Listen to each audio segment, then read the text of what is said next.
Hey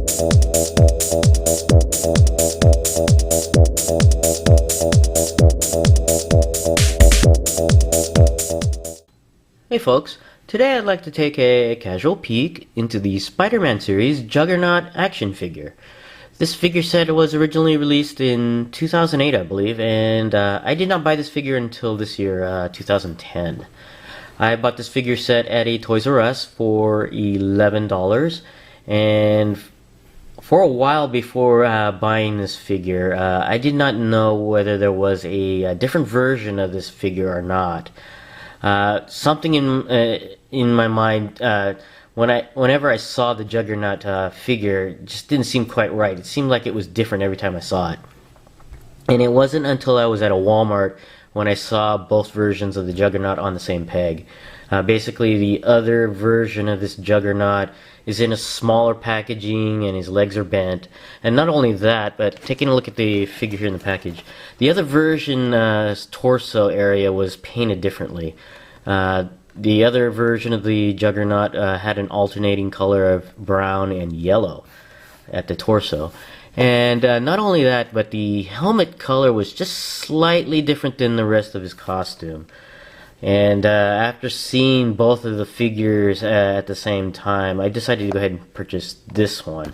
I didn't purchase the one at Walmart. I went later on and found this at Toys R Us and bought this one. Taking a look at the other side of the package here, you can see a description of the Juggernaut here, right there, and a nice menacing picture of the Kane Marco there. And you also have other figures in the Spider-Man series 6-inch based line. We have the Cyber Spider-Man, regular Spider-Man, just says Spider-Man on there, Iron Spider-Man, and then we have some villains here, Venom, Tarantula, and Carnage. So let's go ahead and take this guy out of the package, and we'll be right back. Okay, we're back, and we have Juggernaut out of the package, and I have to say that I like this figure quite a bit.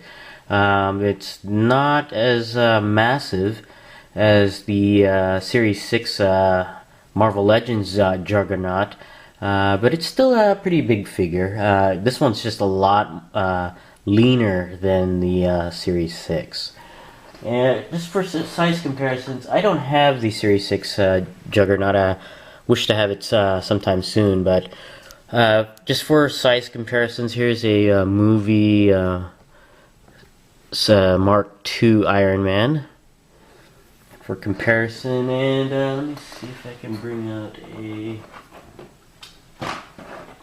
a bullseye here for Marvel Legends, size-wise, and a Spider-Man Classics Iron Spider, since this is from the same line as the Juggernaut here. So you can see he towers over the other characters by a head and a half. So, and amongst the other the biggest Marvel figure I have is the Sandman series Venom, and you can see that the Venom is almost as tall as Juggernaut here. If I can balance Venom there. See, Venom is almost as tall, so this figure, the Juggernaut, would be the largest figure I have for a Marvel character. Taking a look at the Juggernaut in more detail, you can see he's got the helmet on. And we'll take a look at the helmet here.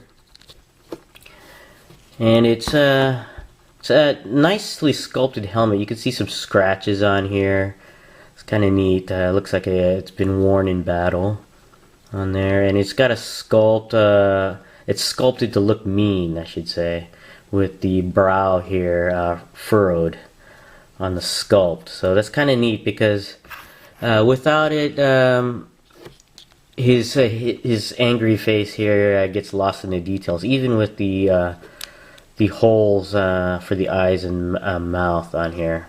One thing I noticed on this helmet, though, it's got this pattern that fits around the head here, but nothing to hold down the helmet. So there's no clasp or hook to secure the helmet, so it pretty much sits loosely, and it can easily pop off if you bend it, if you tip over the figure.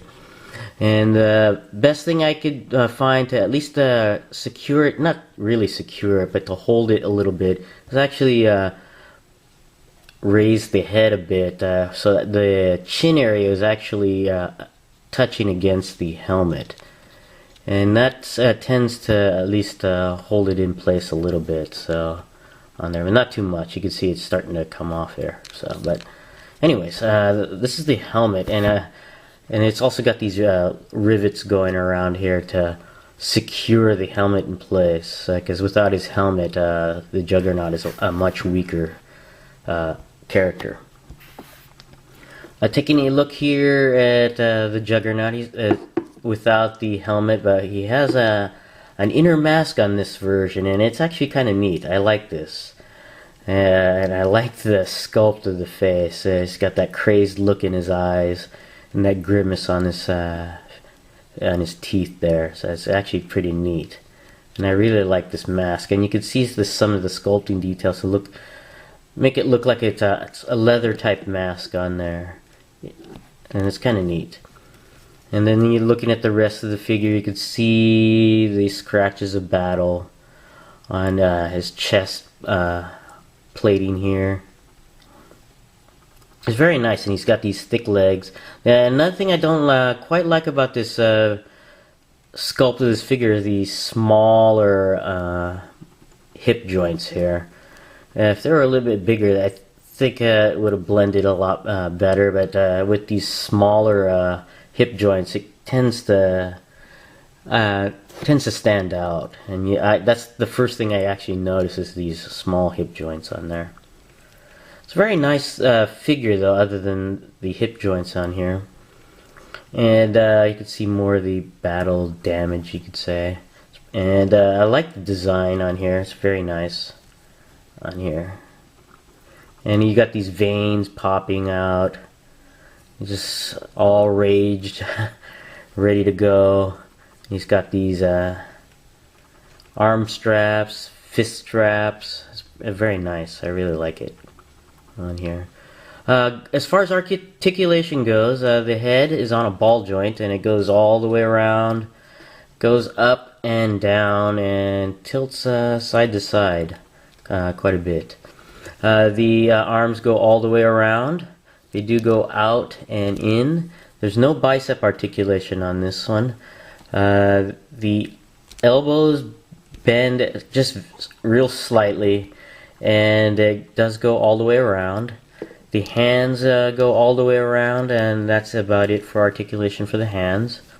There is torso articulation, but you can barely move it up, and if you just move it a little bit, it'll tend to go back down on there. There is waist articulation going all the way around. The legs are joined at this tiny ball hinge swivel joint, at least tiny for this figure. So the legs can go up, down, back, out to the side, and rotate. And there's no thigh articulation, but it does have double joints at the knees, which is nice. And the feet are on a ball hinge swivel joint as well, so they go all the way around. They go up and down, and the feet also have a bit of a pivot, not too much, but it does have a pivot on there. So overall, I really like this figure. Like I said, it's a lot leaner than I'm used to for a Juggernaut, but it's still a nice figure. I really like it. I'm just a fan of the Juggernaut, so any incarnation of the Juggernaut is fine with me, to tell you the truth. But this is my casual peek into the Spider-Man series Juggernaut action figure. Thanks for watching, and I'll see you guys next time.